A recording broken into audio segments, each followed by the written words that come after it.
I'm with Dr. Grace Elta. She is one of the co-directors of 2014's AGA Spring Postgraduate course. Dr. Elta, thanks for being here. Thank you for inviting me. Tell me, the title was Best Practices at the Bedside, Critical Thinking for Some Common Conditions. What conditions are you talking about? As course directors, we really try to emphasize disease processes, everything that's new, that practitioners could take into their practices now. So sort of the new cutting edge on various disease processes. The lead-off section was inflammatory bowel disease, very important disease for gastroenterologists.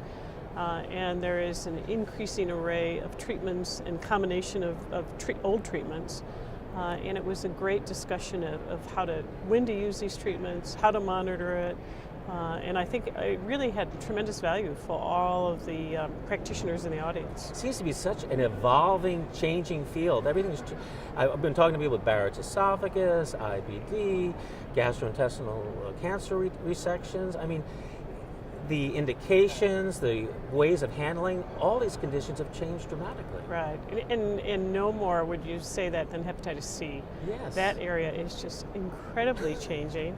And I thought it was, not only do we hear about all the new drugs that are either out or are coming out this year, we also heard about what should we do now that there are all these new things on the horizon that aren't out yet. Yes. When to treat, when should you wait?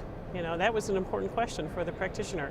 Should we wait until another 12 months until we have more options? I know one of the questions I keep asking is when will the new guidelines come out? And when will the new information about this next generation of direct-acting antivirals come out? Well, one of the things that I learned, and I didn't know this, is that it's changing so fast that the Liver Society doesn't even plan on having a guideline. Instead, they want it all online, where they can update it regularly. Isn't that a wonderful metaphor for how things are changing and how fast rapidly. They're changing? Right. Now, I know you had small groups for these postgraduate sessions. Why was that important? We had small groups for lunch and breakouts, and we had small groups at the end of the day. The advantage of that is that the attendees could pick and choose what they wanted to attend, because part of the course obviously is a fixed portion where you're there, with everyone else in the room. But it's nice to tailor what you want to learn to a certain extent during these breakouts, what you think you really need to know or something that you're weaker on. And so it really allows individuals to tailor their own course. You went to one of these courses yourself, right, during a breakout I did. session? I went to a luncheon breakout. And what was the topic there? The topic was healthcare in 2014 and where's it going? Oh my goodness, it's hard to summarize that one. So it was a lot about the Affordable Care Act and the payers. And when that law was passed, no one really knew what it meant. And we're still seeing the fallout in what's happening. And so it was a very educational session. I loved it.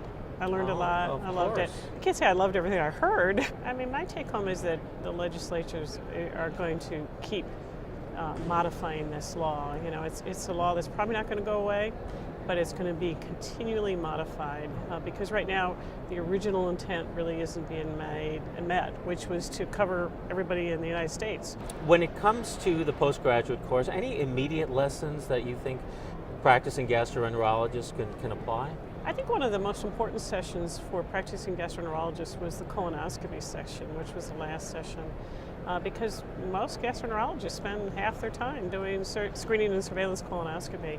So there was an excellent talk about adenoma detection rate, how do you measure it, what does it mean, because it's not as simple as it sounds. That was, I think, a really important take-home for practices. There was an excellent talk on polyp removal for large polyps, which historically we all used to send to surgeons, and now we take them off endoscopically. Yeah. So that technique is, somewhat new and changing, particularly for the older practitioner, and it was a beautiful review of that. So that was another big take home. Everything is evolving so quickly. Yes. Yes, it is. Dr. Elta, thank you so much for being here. Thank you. If you want more information about all the activities here at DDW, please follow us on the web at our blog site, or you can follow us on Twitter. Our hashtag is DDW14.